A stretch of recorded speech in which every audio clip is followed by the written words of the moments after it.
नागपूरमध्ये मुलीच्या पहिल्या वाढदिवसाच्याच दिवशी एका वडिलांची निर्घृण हत्या झाल्याने शहरात मोठी खळबळ उडाली आहे। आज सुमारे 4 वाजताच्या सुमारास यशोधरा नगर पोलीस ठाण्याच्या हद्दीतील विटाभट्टी चौकात हा खून दिवसा ढवळा घडलाय। मृतकाची ओळख सचिन शाहू अशी करण्यात आलेली आहे। सार्वजनिक ठिकाणाचा मध्यभाग असलेल्या या चौकात सर्वांच्या नजरेसमोर घडलेल्या हत्येने नागपूरच्या कायदा सुव्यवस्थेवर गंभीर प्रश्नचिन्ह निर्माण झाले आहे। नागरिकांमध्ये भीतीचे वातावरण निर्माण झाले असून पोलिसांच्या गस्त सुरक्षा व्यवस्था आणि गुन्हे रोखण्याच्या क्षमतेवर मोठी चर्चा सुरू झाली आहे। या प्रकरणात सरदार सोनू गौर याने ही हत्या केली असून त्याचे पूर्ण कुटुंब यात सामील आहे असं मृतकाच्या परिवाराचं म्हणणं आहे। दरम्यान मृतकाच्या भावाने पोलिसांवर गंभीर आरोप केले आहेत। त्यांचा दावा आहे की काही दिवसांपासून वाढत असलेल्या धोक्याची माहिती पोलिसांना देण्यात आली होती, परंतु त्यांनी त्याकडे दुर्लक्ष केले। हा खून रोखता आला असता असा गंभीर आरोप मृतकाच्या कुटुंबियांनी पोलीस प्रशासनावर केलेला आहे। मेरा नाम दीपक शाहू है। मैं उसका दूसरा नंबर का भाई हूँ। मैं इससे छोटा हूँ।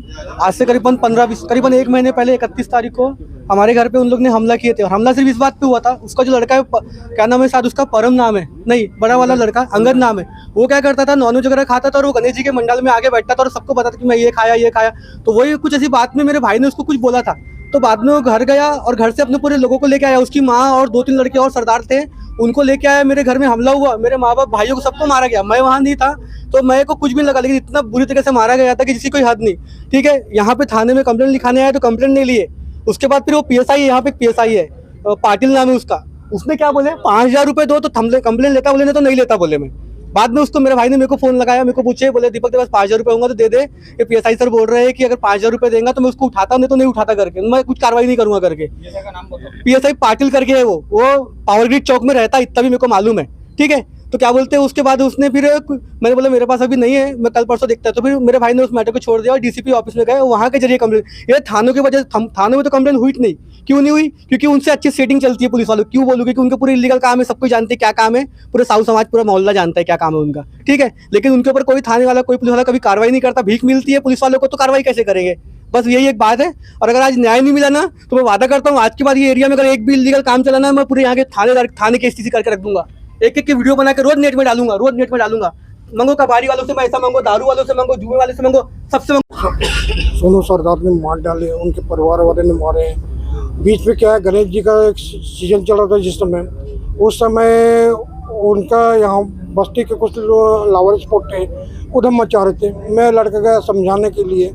समझाने के बाद में उनका जो छोटा वाला लड़का था, वो लड़के ने क्या किया कि अपने पापा को फ़ोन किया और अपने पापा को और अपने मम्मी को बुला के लाए और हमारे को डायरेक्ट सोनू को, हमारे लड़के को, अब मेरे को, यानी ये हाथ भी मेरा नहीं उठता, तो मारना चालू कर दिया। पूछा भी बाद में कारण, तो चिल्लाना मारना जम की। बाद में वो लड़के का सर वगैरह भी फटा हुआ था कुछ। बाद में वो क्या, पहले रिपोर्ट इन्होंने लिखा के आए यहाँ पे। लिखाने के बाद में, उसके बाद में हम लोग पहुँचे, हम लोग रिपोर्ट लिखाए।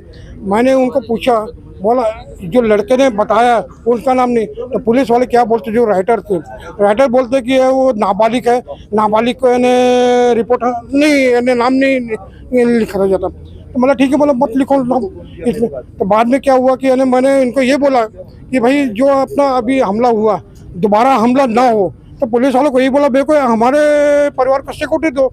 आज जो सिक्योरिटी दिए हुए थे तो आज ये तकलीफ नहीं होती, आज मेरा लड़का नहीं मारा जाता। आज क्योंकि कारण क्या है कि मेरे लड़के का आज नाती का जन्मदिन है और जन्मदिन की तैयारी हम लोग कर रहे थे। मैं गया था हिंगना से वापस आके मैं भी सामान कुछ ले रहा था, मेरा लड़का भी सामान कुछ लेने आया था। और वो लेने के आने के बाद में अब किस प्रकार से हमला हुआ, जबकि मेरे छोटे लड़के ने मेरे को बताया कि पापा ऐसी बात हो गई है, भैया तो चला गया। तो मैं भी सामान कराने दूंगा अपने यहाँ पे काजियस में ले रहा था। और वैसे मैं सुना तो वो सामान फेंक के मैं वापस आया। मैं घर में जब पता चला तो ऐसी बात है। फिर यहाँ पे आया मैं चौक में, तो लाश पड़ी थी लड़के की। बोले तो यहाँ पे आने के बाद में जो पुलिस वाले थे, पुलिस वालों को मेरी औरत घरवाली और मैं आए, जब हम लोग आने के बाद में मैं यहाँ पे रोना चिल्लाना, भाई लड़का मारा हुआ मेरा। तो लड़के का दुख तो मेरे को यानी है ना। तो मैं जब लड़के का दुख है तो मैंने पुलिस वालों को चिल्लाना चालू किया। चिल्ला रहा था तो मेरे को एक पुलिस वालों ने जो बोले कि चिल्लाओ मत, बोले आप बोले चुपचाप रहो, बोले चिल्लाओ मत।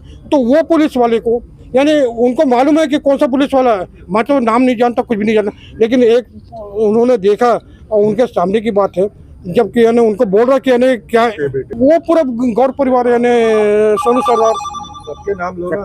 सबका नाम सोनू सरदार। अब इसमें छोटा लड़का भाई भी है उसका, वो दोनों लड़के भी शामिल है, उसकी घरवाली भी यानी उसमें शामिल है वो चीज में। आज हम ये जो यशोधरा थाने के अंतर्गत आए हैं, यहाँ पर सचिन साहू नामक व्यक्ति का जो हुआ, ये भारतीय जनता पार्टी का बहुत ही अच्छा कार्यकर्ता था। गणपति के समय पे उसका ना सोनू गौर करके जो सरदार है, उनके साथ में उसका विवाद हुआ। विवाद होने के बाद में उसने आकर के थाने में कंप्लेंट भी करा, और कंप्लेंट करने के बाद में थाने की तरफ से कोई उसको रिस्पॉन्स नहीं मिला।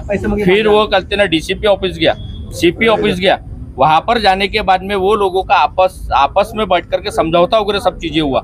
समझौता होने के बाद में अभी तक के 2-3 महीनों से सब चीजें नॉर्मल था, मगर आज के दिन भी वो सवेरे के समय हमारे साथ में भारतीय जनता पार्टी के जो कार्यक्रम चालू था, उस कार्यक्रम में था मेरे साथ में 12 बजे तक के हमारे साथ में था। वो पूरे के पूरे काम करने के बाद में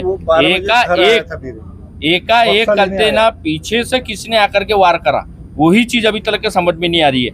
और उसके साथ में अभी तक के जब वो था, जब हम कल थाने में आए तो थाने का एक जो कल कर्मचारी है, उस कल ना सचिन साहू जो जिनका मर्डर हुआ, उसके पिताजी को यहाँ के पुलिस वालों ने चिल्ला करके भगाए। तब जाकर के आज वो उनके पिताजी साथ में आज यहाँ पर ये जितने भी लोग खड़े हैं, इसी से आप अंदाजा लगा सकते हो कि वो हमारा कितना अच्छा लड़का कार्यकर्ता था। उसके ऊपर पे गुने दाखिल एक भी नहीं है, मगर परिवार को चलाने वाला ना एक में वो लड़का था वो। और उसके साथ में उसके आज बच्चे का भी जन्मदिन है। उसके बच्चे का आज है ना पहला जन्मदिन है। आज बताइए कि वो बच्चे के जन्मदिन की तैयारी कर रहा, और उस बीच में उसका इस तरीके से दुखद घटना हो गई कि ना उसके लिए शब्द नहीं है हमारे पास। और हमारी पुलिस वालों से यही विनती है कि जो भी गलती आरोपी है, उनके ऊपर पे कड़क से कड़क कार्रवाई की जाए। दिवसा ढवळ्या खून घडत असताना पोलिसांचे अस्तित्व कुठं होतं आणि नागपूरमधील नागरिक सुरक्षित आहेत का, हा प्रश्न आता अधिक तीव्रतेने उपस्थित होत आहे।